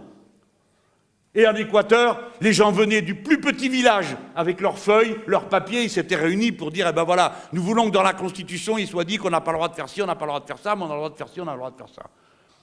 Voilà la constituante qu'il nous faut convoquer. Donc moi, quand je parle de 6e République, je n'en parle pas en juriste. J'en parle en révolutionnaire, pour refonder la République française. Et si on refonde la République française, c'est le peuple lui-même, la France, qui va se refonder. Comment voulez-vous la refonder autrement? Sinon, par l'action de la multitude des habitants de ce pays, devenant un peuple politique nouveau. C'est la nouvelle France qu'il faut construire. Je ne vous fais pas la liste des raisons pour lesquelles l'ancienne France et son ancienne constitution est dépassée. Je vous ai montré comment ces choses-là s'enchaînent l'une avec l'autre. C'est ce que j'appelle la révolution citoyenne.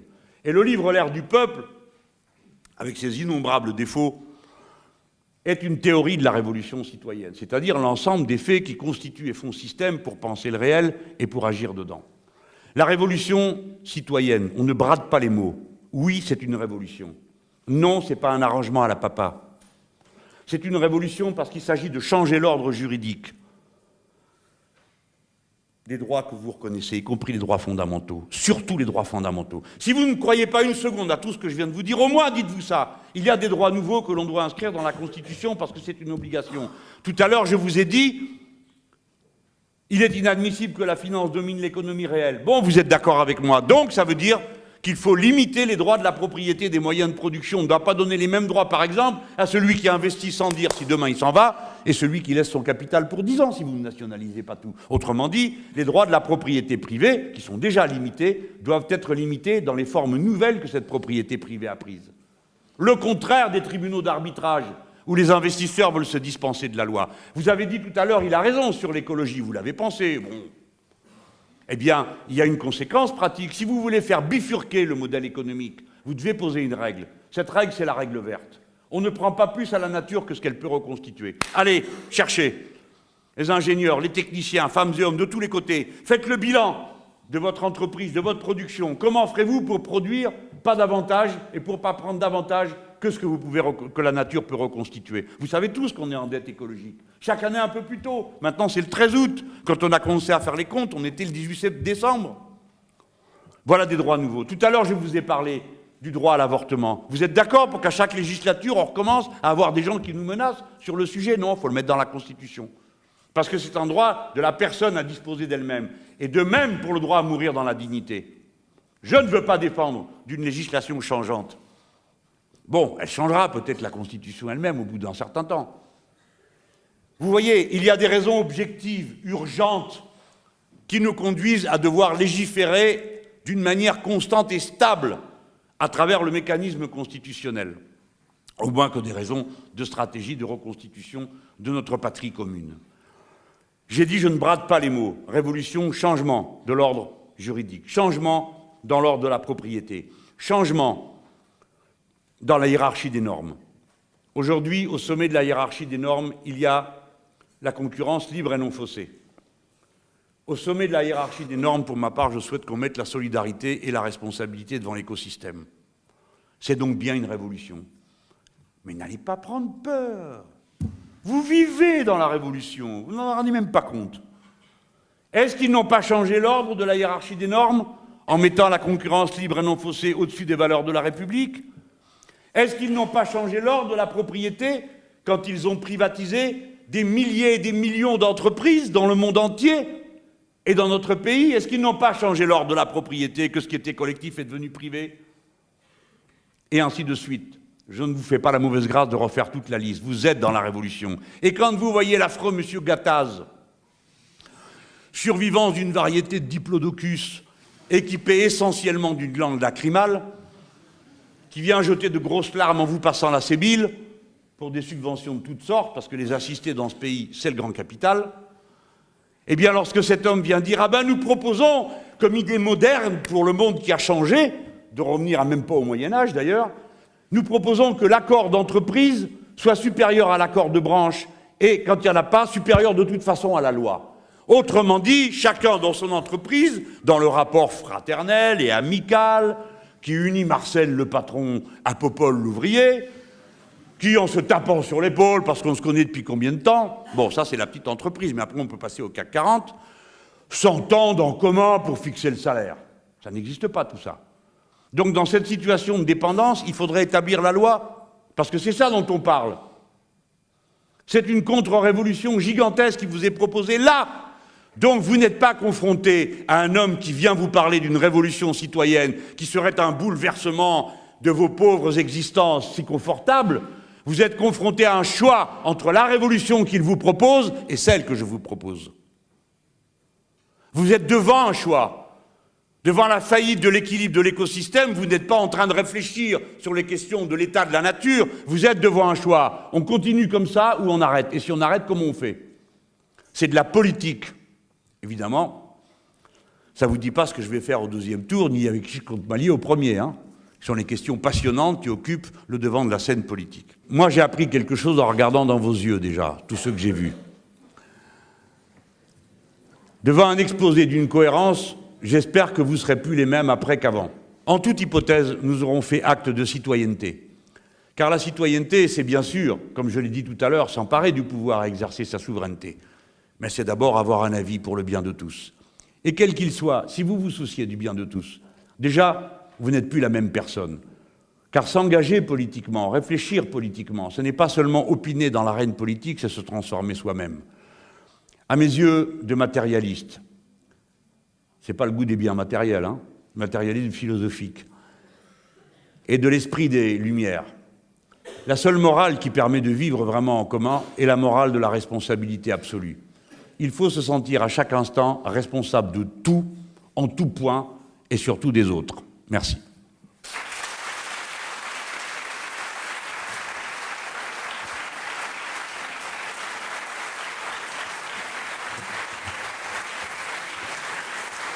J'aimerais poser cette question qui, moi, est une question qui me tient à cœur, qui est: est-ce que l'apprentissage des codes sources, le maniement des codes sources par l'essentiel d'une population, n'est pas une nouvelle forme d'alphabétisation qui correspond à un nouvel espace, l'espace numérique? Voilà. Bonsoir Monsieur Mélenchon, ou alors devrais-je dire camarade Jean-Luc Mélenchon. Alors j'ai un petit problème, c'est que vraiment je suis rentré avec des a priori, mais j'ai été bouleversé par certaines choses que vous avez dites. Alors j'ai été vraiment surpris par la culture. Mais attendez la suite au moins. Non mais vraiment, j'ai été impressionné par la culture de l'homme, le talent de tribun, et c'est vraiment quelque chose que je vous reconnais. Seulement maintenant, alors j'ai aussi été d'accord sur certaines choses que vous avez dites, notamment sur l'écologie, sur les talents or, sur l'histoire de la mondialisation, qui en vérité est quelque chose qui a toujours existé, notamment sous l'Empire romain. Mais maintenant, j'aimerais vous dire quelque chose, c'est que je suis petit-fils d'immigrés espagnols, d'une région que vous connaissez bien, puisque c'est la région de Murcia. Je suis petit-fils de mineurs qui ont vécu dans des corons, et seulement le problème, c'est que je ne vote pas pour vous. Je ne vote pas pour vous, tout simplement parce que je ne crois pas en le système que vous proposez. Et même, j'irai plus loin en disant que c'est un système que je trouve un petit peu étouffant. Je pense qu'il faudrait faire confiance, si l'on veut l'emploi, si on veut le pouvoir d'achat, selon moi, il faut faire confiance aux entrepreneurs. Il faut faire confiance à ceux qui créent l'emploi. Il ne faut pas, comme le disait Georges Clémenceau, qui avait cette phrase magnifique, qui disait que la France était un pays tellement fertile, formidablement fertile, qu'il y plantait des fonctionnaires et qu'il y poussait des impôts. Donc maintenant, Monsieur Mélenchon, ma question c'est pourquoi ne pas défendre les contribuables et ceux qui créent l'emploi en appelant d'un autre côté à davantage de pouvoir d'achat et plus d'emplois? Merci. Je commence par la question philosophique. Non, mais elle est très intéressante parce que c'est une question d'épistémologie, c'est-à-dire science à propos des sciences. Comment peut-on avoir des certitudes s'il y a un principe d'incertitude? Ben, précisément, nous n'en avons pas. Nous avons des certitudes probabilistes. C'est-à-dire que nous pensons qu'un événement a une probabilité X de se produire, et donc nous nous comportons en fonction de cela. Par exemple, vous traversez une rue et que c'est feu rouge, vous avez une haute probabilité de pouvoir traverser sans être écrasé. Mais il y a quand même un dingue qui peut décider de passer au rouge et de vous écraser. De la même manière, vous êtes engagé sur le trottoir et c'est feu vert, c'est pas une situation confortable, mais feu vert ne veut pas dire permis d'écraser. Ça veut dire que ce n'est pas votre tour de passer. Et là aussi, la probabilité va être quand même plus grande que vous fassiez amocher que si vous étiez passé au rouge. Donc nous n'avons pas de certitude. Et c'est le défi humain le plus intéressant. Y compris en sciences. Dans les sciences dites dures, il n'y a pas de certitude. Parce que le système d'Einstein bouleverse celui de Newton. Et en quelque sorte le rend caduc. Et si l'on va plus loin, une vérité à une échelle se transforme en une erreur à une autre. Prenons un exemple bête et vraiment très bête. Quelle est la longueur de la côte de Bretagne? Eh bien, nous n'en savons rien. Parce que suivant l'angle sous lequel nous le mesurons, la référence que nous allons nous donner, ce n'est pas la même. Si vous faites un trait droit ou si vous suivez le tour de chaque caillou, ce n'est pas la même longueur. Ce sont des exemples caricaturaux, mais qui nous confrontent à la nature du savoir objectif. Qu'est-ce qu'un savoir objectif? Est-ce que seulement il en existe? Certains ont été très loin. Par exemple, Bernard d'Espagna, à la fin, c'est quasiment... la vérité étant de l'ordre de la pure poésie, tout est vrai en même temps. Et pourtant, c'est un scientifique au départ. Donc, nous devons apprendre mentalement à fonctionner avec le principe d'incertitude. Mais c'est très stimulant. Moi, je sais les atouts que ça me donne. Par exemple, je ne me représente pas le futur comme une ligne droite, ni même comme une ligne statistique. Je me représente, vous savez, les représentations mentales sont très importantes pour structurer votre imaginaire et votre manière d'agir. Moi, je me le représente comme une espèce de nuage dans lequel il y a des nuages de différentes couleurs qui cristallisent ou pas. Modifier votre perception ne signifie pas que vous serez incapable d'agir. Bon, si je prends ce verre, la probabilité qu'il ne me glisse pas des doigts est en général assez grande, avec moi pas toujours, hein, et ainsi de suite. Je vous en ai fait la démonstration tout à l'heure. Donc nous n'avons pas besoin d'un déterminisme non probabiliste et linéaire pour être capable d'agir, d'intervenir ou de penser le réel. On n'a pas besoin. Mais nous avons besoin d'un certain nombre de certitudes, de savoirs qui nous permettent d'agir efficacement. Alors, ça donne... Mais cette intuition, une fois que vous la libérez, que vous libérez votre imagination. Prenons un autre exemple. Dans les fondamentaux du marxisme, pardon, hein, je parle de ça parce que c'est mon école de pensée au départ, je suis entré dans le matérialisme, puis bon, j'ai découvert le marxisme, et j'étais absolument transfiguré par la lecture de l'idéologie allemande, qui est un des livres qui n'a pas été publié du vivant d'aucun révolutionnaire, puisqu'il n'est pas paru avant 1930. Et c'était fantastique, l'explication matérialiste de l'histoire semblait m'avoir donné des clés pour ouvrir tout. Alors il y a des principes qui sont stables. Tout à l'heure, j'ai parlé du déterminisme. C'est énorme, le déterminisme. Bien, un autre concept. Le temps social est une propriété de l'univers social, comme le temps dans l'univers est une propriété de l'univers matériel. Il n'y a pas deux dimensions de l'espace et du temps, c'est la même. Aujourd'hui, le monde des réseaux sociaux me permet personnellement de me contrefoutre de la presse de référence, presse écrite. Je m'en moque, au sens littéral et figuré. Littéral, je m'en moque, figuré, je m'en moque. Et donc je les manipule, parce que ce sont de grossiers manipulateurs qui ne méritent rien d'autre que d'être eux-mêmes manipulés. Ce sont des animaux assez primaires que l'on peut envoyer dans n'importe quel mur en agitant un chiffon rouge. Pourquoi je dis ça? Parce que quand on a un compte Twitter avec 500 000 followers, on n'en a rien à foutre de Libération et de ces 25 000 quotidiens de misérables lecteurs qui achètent cette bêtise, qui bientôt crèvera à la satisfaction générale. Et de même, avec mes 240 000 personnes qui lisent ma page Facebook, je me contrefous du journal L'Express, cette misérable officine liée au Front National, et je me réjouis de sa mort prochaine. Je leur ris, je me moque d'eux, je les défie. Ils ont essayé de m'écraser pendant 3 ans en m'insultant, en me photographiant. Vous avez tous une connaissance de mes trous de nez que moi-même je ne peux pas avoir. De mes cheveux, de l'ouverture de ma bouche. Ils ont essayé de m'écraser et je suis toujours là. Je me moque d'eux. Je les méprise. Bon, excusez-moi, ça m'a fait du bien. Pour venir aux choses sérieuses, si vous parlez de l'espace nouveau, nous avons au moins une bataille à mener. Celle de la neutralité du net. Et ça a un rapport avec ma moquerie d'il y a un instant. Pourquoi est-ce que je peux faire ça? Parce que moi, tout seul, avec mes petites mains et mon blog, ma page Facebook où je fais mon mini-post dans ma chambre d'hôtel à Strasbourg le soir, je peux faire un message, et si j'ai trouvé le ton pour vous parler, y compris à vous qui n'êtes pas d'accord avec moi, mais qui seraient d'accord avec moi, pour dire à Madame Le Pen, comme je l'ai dit une fois, quand elle disait que les 2 mômes qui ont été électrocutés à Clichy étaient des voyous, j'ai écrit un petit post et j'ai dit, je vais vous dire une chose, quoi qu'ils aient fait, ils ne méritaient pas d'être électrocutés pour ça.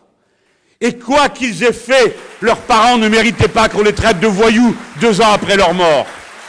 Et quoi qu'ils aient fait, vous ne pouvez pas croire que la police républicaine mène des vendettas parce que pour elle c'est un échec que 2 mômes se soient électrocutés ce jour-là.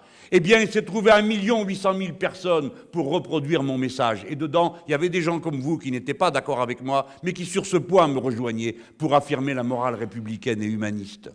Donc, chaque fois que nous bénéficions de cet extraordinaire outil pour dire des choses qui peuvent parler au cœur, nous sommes certains d'être entendus. Par conséquent, notre intérêt fondamental, notre liberté individuelle est engagée par le fait que le net soit neutre, c'est-à-dire que la rapidité de transmission ne soit pas reliée à la capacité d'acheter de l'espace. Vous comprenez ce que je suis en train de dire? Est-ce que vous savez de quoi je parle? Je suis en train de vous dire que ce qu'ils veulent faire, c'est donner une plus grande rapidité d'accès à ceux qui payent le plus, et vous qui ne payez rien, si vous avez votre petit blog, vous passez après. Si vous appuyez sur, je ne sais pas quoi moi, Volkswagen, parce que vous avez mis votre basque à gaz avant, eh bien, vous y accédez plus vite parce qu'ils payent plus que moi avec mon petit blog. Donc, la neutralité du net, c'est-à-dire égalité de capacité d'accès et de diffusion, est une lutte fondamentale de l'espace nouveau, virtuel, qu'est le net. Vous avez donc raison de dire qu'on doit le prospecter, cet espace, pour en comprendre vite quelles sont les règles essentielles à protéger pour protéger notre capacité à nous exprimer. Est-ce que le succès de Madame Le Pen est mon échec? Alors, cette question entièrement neuve, je vais y répondre très franchement, oui.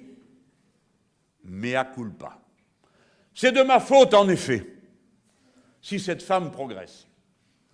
C'est de ma faute s'il y a 9 millions de pauvres dans ce pays qui n'en peuvent plus de rage et ne savent que faire. C'est de ma faute si tous les jours à la télévision, les musulmans sont insultés, montrés comme des terroristes, exaspérés au dernier degré. C'est de ma faute. C'est de ma faute si, pendant une semaine, ça oui, j'ai participé, on a pu parler d'autre chose, puisqu'on parlait d'Air France et de l'action bienfaisante de ceux qui ont défendu leur dignité et leur emploi. Pendant une semaine, on a parlé de social. Quoi ? Pendant une semaine, le seul problème, ça n'était pas les Arabes, les musulmans, les terroristes. Heureusement, nous voici revenus à notre menu quotidien. Mesures de sécurité dans les transports, fouille à corps, pour le cas où quelqu'un viendrait avec une bombe, pour faire sauter votre tramway, etc., etc., qui a recommencé cette semaine. Avec comme couronnement, Madame Le Pen va-t-elle venir nous casser les pieds encore ce soir, à je ne sais pas quoi, là, des paroles et des actes. Il paraît qu'elle n'a pas voulu des gens qui étaient là et qu'elle ne veut pas y aller. Je ne sais plus si elle y va ou pas. Hein. Elle n'y va pas. Eh ben, vous n'allez quand même pas élire pour une femme qui a peur d'un débat. Mais Madame Merkel en ferait qu'une bouchée.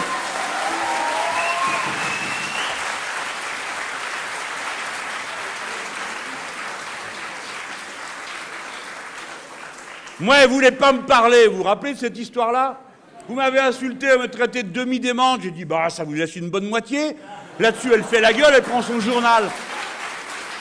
Et moi, pendant 10 minutes, j'ai raconté ce que je voulais. N'ayez pas peur de ces tigres de papier. Parce qu'à la fin, peut-être qu'ils vont gagner provisoirement. Mais nous continuerons. Nous sommes inépuisables. Rien ni personne ne viendra jamais à bout de nous. Et quand il ne reste plus qu'une braise, il suffit d'une braise pour remettre le feu à la plaine.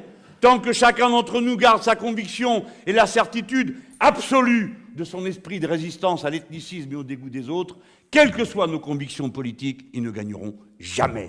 Jamais! Alors, bon, faut vous dire sérieusement, vous n'êtes pas obligé de le savoir, mais bon, maintenant je vous réponds plus académiquement, on va dire, sinon ça va se transformer en meeting et je ne tiendrai pas ma parole à l'égard de l'IEP. Dans les périodes de crise sociale, lorsque l'ordre ne peut plus être maintenu, les dominants inventent des systèmes de maintien de l'ordre. Quand ils n'y arrivent plus du tout, ils font des dictatures militaires, on tue des gens en paquet, bon, on nous en a tué 4 000 au Chili, 30 000 en Argentine, etc., etc., etc.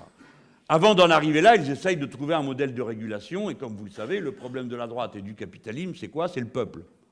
L'extrême droite est là pour répondre au problème de la domination sur le peuple.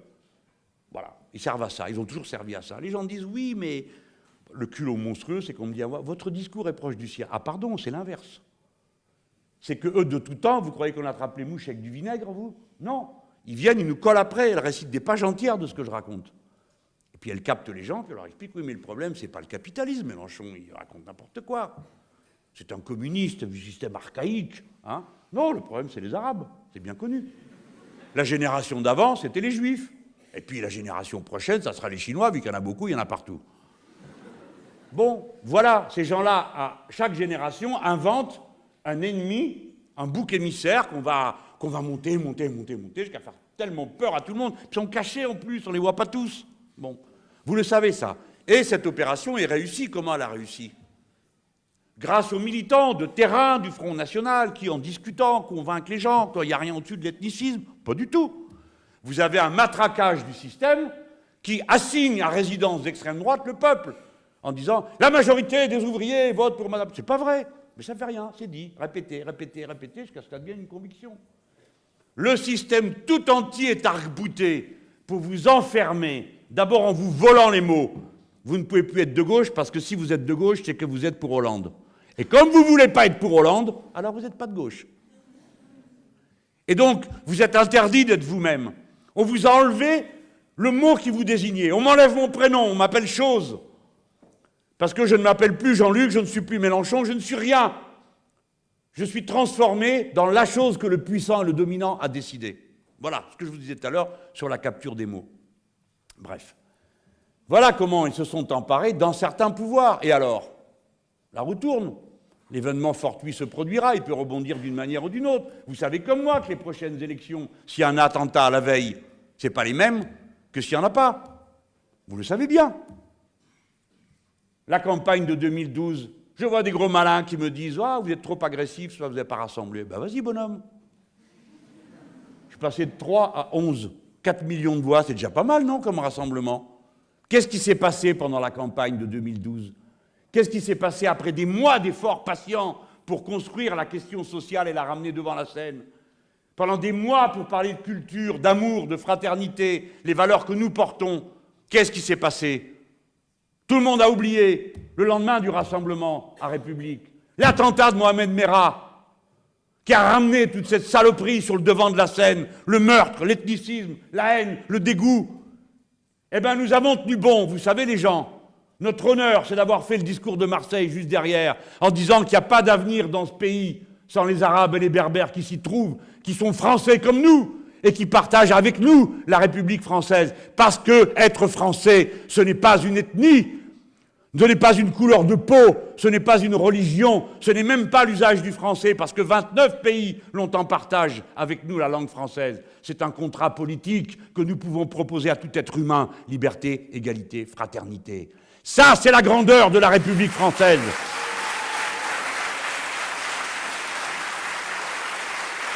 Alors, je viens à vous et après on arrête. Alors, vous me dites, bon, je ne vais pas vous brocarder parce qu'on n'a plus le temps, puis c'est injuste, je suis en position de force, je suis au-dessus de vous, 3 ou 4 mètres, là. Vous avez dit, c'est un système étouffant. Ce que vous craignez, c'est que l'application... D'abord, ne me confondez pas, je ne pense pas que vous m'ayez confondu. Ne me confondez pas avec quelqu'un qui voudrait organiser chaque détail. Je vous dis ça parce que souvent, on me dit, comme vous proposez la planification écologique, vous êtes pour le Gosplan. Bon. Bah, d'abord, je fais remarquer que le Gosplan, ça ne marchait pas si mal que ça. Et que d'ailleurs la terre entière planifiait. Et que, sauf erreur, le général de Gaulle n'était pas un bolchevique, ni non plus les dirigeants des États-Unis. On a planifié dans tous les pays. La planification, il y a autant de planification qu'il y a de formes de marché. Les gens qui me disent « vous êtes contre la société de marché, de quoi vous parlez ?» Toutes les sociétés sont des sociétés de marché qui confrontent l'offre et la demande. Bon. Donc, la planification écologique, qu'est-ce que ça veut dire, les gens? Que vous vous réappropriez le temps long. Dans une société où domine le temps court, qui est celui de la circulation de la finance à la nanoseconde. Vous savez que la valeur boursière est évaluée à la nanoseconde. Mais mes amis, réfléchissez-y. Quelle est la valeur différente d'une patate ou d'un kilo de blé entre l'instant A et l'instant B? Est-ce qu'il a changé de nature? Est-ce que vous allez en manger davantage ou moins? Non. Ça n'existe pas. Donc, dans cette époque, comme le pharaon faisait surgir l'étoile, cette époque a donné tout le pouvoir au temps court. Le temps court est un temps anti-écologique. Le temps long, c'est le temps des cycles de la nature, notamment, et des cycles de la vie humaine. Voilà pourquoi la planification, c'est la propriété collective du temps sur lequel vous prenez des dispositions. Mais après, chacun est libre d'y intervenir, bien sûr. Mais réfléchissez-y concernant votre propre patrie. En France, tout a été fabriqué par l'État. Tout! À l'initiative de l'État. Il y a d'autres pays où c'est autrement. Mais quand on a fait la fusée Ariane qui a capté 50% du marché mondial des satellites, c'est une décision de l'État de faire des missiles balistiques intercontinentaux. Ne vous inquiétez pas, je sens que vous agitez, il va falloir que je conclue. Donc, il n'est pas vrai que le système soit nécessairement étouffant du moment qu'il veut planifier. Tout dépend quelle est la liberté des acteurs qui s'y trouvent. Je reconnais que c'est un réglage délicat, mais certains secteurs doivent être du domaine de la propriété collective et d'autres non. Moi, je ne propose pas de nationaliser les coiffeurs. Mais par contre, l'industrie financière, si, je propose de la nationaliser de manière à ce qu'on puisse, par ce moyen, décider où l'on alloue la ressource collective sur le temps long. Nous en aurons besoin pour l'économie de la mer. Il me faut à peu près 100 milliards. Et ensuite, la manière dont ces 100 milliards se répandront dans l'économie française dépendra de toutes sortes d'acteurs. Alors bien sûr qu'il faut des entrepreneurs, à condition que c'en soit. Dites-moi voir quel est l'esprit d'entreprise et quels sont les risques qui sont pris par ces gens qui viennent sans arrêt mendier des réductions de ce qu'ils appellent des charges, qui s'appellent des cotisations. Quel est le risque que prennent tous ces gens? Il y a des start-up dans notre pays, c'est-à-dire des petites entreprises créées, pleines d'intelligence, ou des très petites entreprises menées par des gens qui s'auto-exploitent. Le modèle de l'auto-exploitation, c'est l'auto-entrepreneur. Ça fait mieux qu'esclave, s'appeler auto-entrepreneur. Mais quelle est la différence? Le malheureux, la malheureuse court après une tâche, se paye sa sécurité sociale et se retrouve dans la condition du serf. Bien, mais il est content parce que socialement, ça le fait plus de dire qu'on est auto-entrepreneur que de dire qu'on est travailleur à la tâche, qui est pourtant la réalité. Vous voyez comment les symboles culturels ont une grande importance. Mais je vous donne raison sur ce point. Bien sûr qu'il faut aller dans tout ce qui encourage l'invention, l'imagination. Mais alors, il ne faut pas dessécher l'âme humaine. Si vous voulez inventer, eh bien, il faut que votre imaginaire soit nourri. Il faut donc pouvoir aller à l'école. Tous, pas seulement ceux qui peuvent se la payer. Il faut beaucoup de profs pour que ça rentre dans toutes les têtes, tout ce qu'il y a à partager. Car le savoir, c'est la seule chose dont plus on le distribue, plus il y en a. Donc vous voyez, il nous faut pour tout ça des services publics puissants, et notamment le premier d'entre eux, le service de l'éducation. Donc ce n'est pas vrai qu'il y a une contradiction entre l'innovation, l'invention et cette forme de collectivisme que je propose à travers la planification écologique et la démocratie radicale de la révolution citoyenne. Merci beaucoup, Monsieur Mélenchon, et merci à tous d'être venus ce soir.